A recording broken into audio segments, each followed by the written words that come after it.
Hello,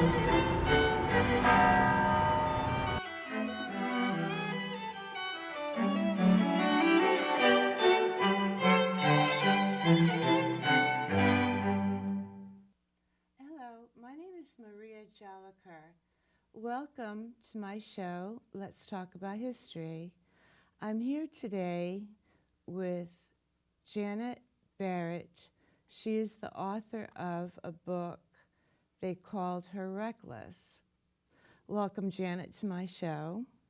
I'd like for you to tell me the story of Reckless, Okay, if you could. I would love to. It doesn't take very much for me to do that. Thank you for inviting me here. This story has to do with a bunch of Marines. And they're all ranking Marines, all members of the 75 millimeter recoilless rifle platoon, 5th Regiment, in Korea during the Korean War. And the only thing was, one of them had 4 legs, and her name was Reckless. She was acquired to haul the heavy shells for the recoilless rifles. In the jargon of the day, they were known as the Reckless Rifles, and they were fired by, the guys like to call themselves the Reckless Rifle Boys. So you can see where she got her name. But what she did with these guys, and in time so brilliantly, had everything to do with how the Korean War changed. And the Korean War changed dramatically about 1 year into the war, and unfortunately, as it turned out, that was about a third of the way through. Everything about it changed: where it was fought, how it was fought, the distribution of the troops, the rules of engagement, all of it. And that's what paved the way for her story. It started in the end of June 1950. It was a civil war. North Korea invaded South Korea, and in their early going, it was advantage North Korea. But we turned that around. It was under the direction of the United Nations, and that had to do with Truman asking the UN to post World War II, if there were any problems with South Korea, would they address them? So, as I say, they really took over the war, so to speak. Early going, as I say, North Korea turned around. MacArthur came on to command United Nations forces. It was looking like this was going to be a very short war, and it was something I think we all counted on. Commonly said the boys would be home at Christmas time. We retook Seoul, returned it to the South Korean government. Things looking good. A little problem in the north, in North Korea, said the general, and he wanted to go in and address it. He said it was just going to be a few weeks, our boys would be back out. In the Security Council, Communist China said, don't do it. If you invade our neighbor, we're going to come in their defense. And we ignored them. And we sent our Marines around to Wonsan, and from there to Chosin, the Chosin Reservoir, a body of water about the size of Lake Tahoe. And there our Marines walked into a bloodbath, one of the worst battles of their history. And that's when everything turned around, and this war was not going to be over anytime soon, and no one was going home at Christmas time. But by the following summer, and that was about a year into the war, summer 1951, peace talks opened, because I think by then, albeit behind closed doors, the proxy powers, the United Nations forces that had signed on, in addition to the United States, and on behalf of the enemy even, Communist China and the more silent partner Russia, everyone knew this was nobody's good idea. This war had already cost a lot with not the returns, and it was going to cost a lot more, and the returns were never going to be there, and we'd better think about how to get out of it. And so once the peace talks opened, it became a holding action. And troops moved to set up along the divide between the Koreas, the Allies on the south, and no man's land in between, and the enemy facing us in North Korea. And at that point, it was the topography of Korea that became a real factor. Korea is very mountainous. Major range goes north-south in the east. Foothills spill all the way to the Yellow Sea. And they're big, plentiful. Guys said some of them are like small mountains. You'd climb up one, you'd get to the top, and you'd look out, and there'd be another mountain. There'd be another of these hills staring you straight in the face, and bigger than what you just come up. And so now most of the fighting was from the elevations, from the tops of these foothills, and it meant everything went uphill. The guys themselves, of course, their weapons, the rest of their equipment, all had to be dragged uphill. Trucks got it as close as they could, but they were always stopped by usually the little valleys where the rice paddies were. destroyed for sure, burnt out, blackened, but still boggy. Underneath that seemingly hard crust, trucks just bottomed out, and so literally manpower from a certain point to where the fighting was. At the same time, because of the topography, a weapon found its calling, and that was the 75 millimeter recoilless rifle. It was a big weapon. It was 115 pounds. It was almost 7 foot long. It sat on the ridge lines, and the guys were right there because it was direct sight. What made it so prized in Korea is that it was deadly accurate at long range. In test firings up to 4 miles, imagine. What it meant in the war is that, say, across no man's land, a mile and a half, if you had the enemy firing at us, and we couldn't get anything close enough to address it in terms of our mortarmen or our machine gunners or even air support, reckless rifle boys would come up on the ridge, and like as not, they could take them out. The caveat for these poor guys is that the shells were heavy and cumbersome. They were 20 to 23 pounds each, and they were 24 to 30 inches long. So you really just had this tough, heavy, cumbersome item to get uphill, and the guys had to shoulder them along with their own knapsacks. So this was a real burden for these guys, and they had to go up and back as long as those guns were going to be in play. I mean, that was the ammunition. So that's the situation that presented itself to the recoilless rifle platoons. And in the spring of 1952, the platoon for the 5th Regiment got lucky. They got themselves a new commander, Lieutenant Eric Pedersen.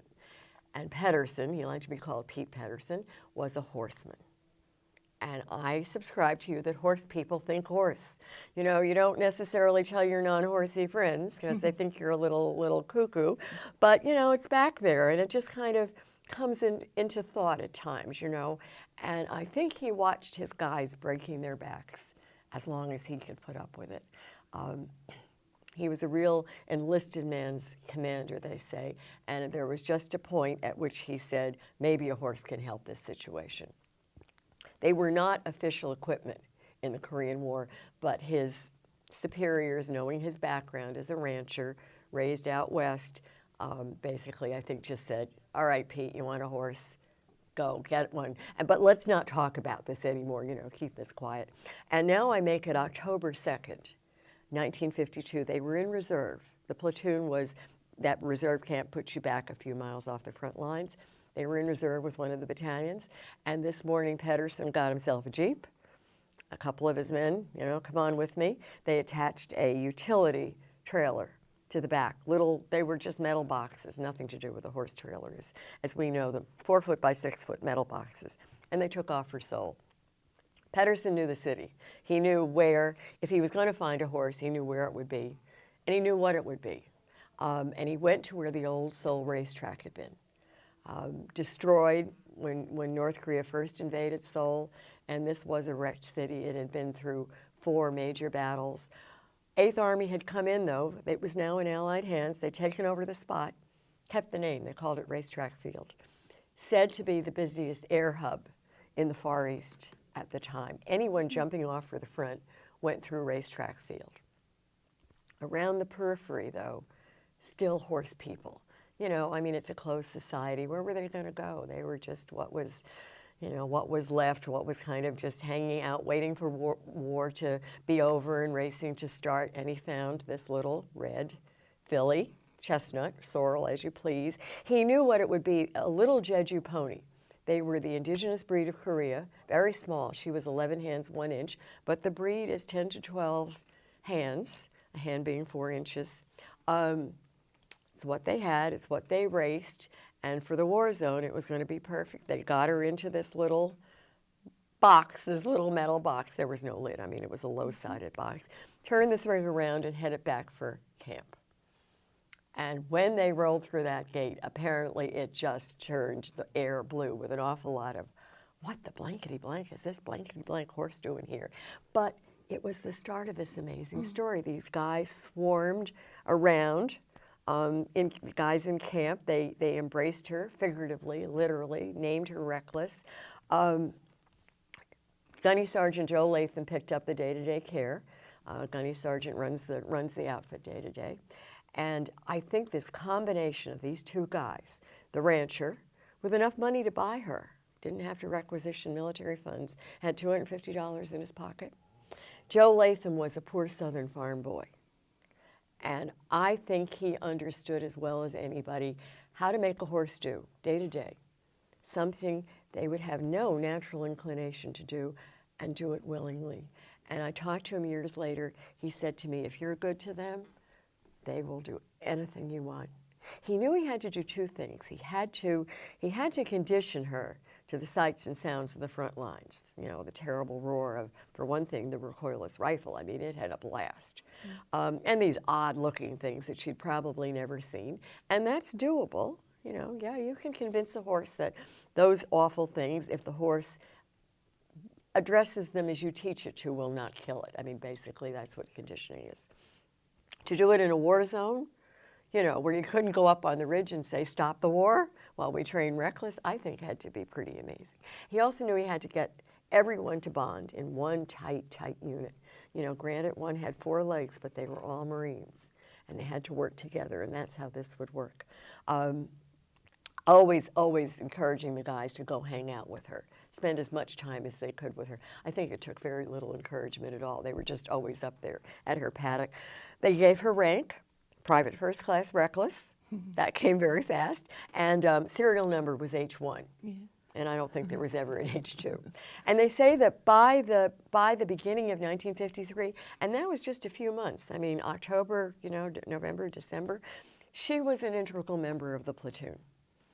Those guys went out. It was no longer a question of, should we take reckless?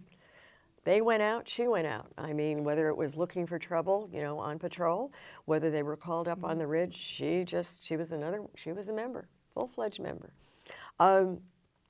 They made her a Marine. And they will tell you today, you talk to them today, the guys that are still with us, in their hearts, she is just one of them. And she was then. They don't make much to do about it. They just say, she was one of us, a Marine, Semper Fi.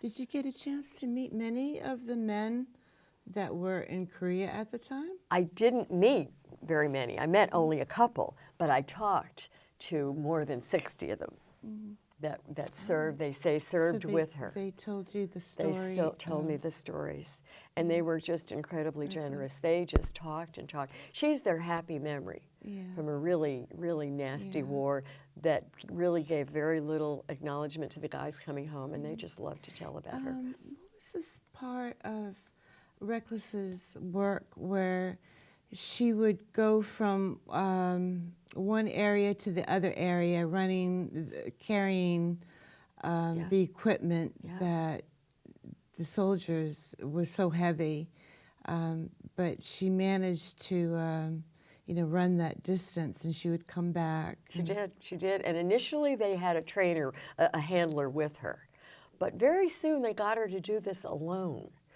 And this is what was so extraordinary, because these situations visually always changed. I mean, you know, where fighting broke out could be different places, maybe the same again, but you know, it varied.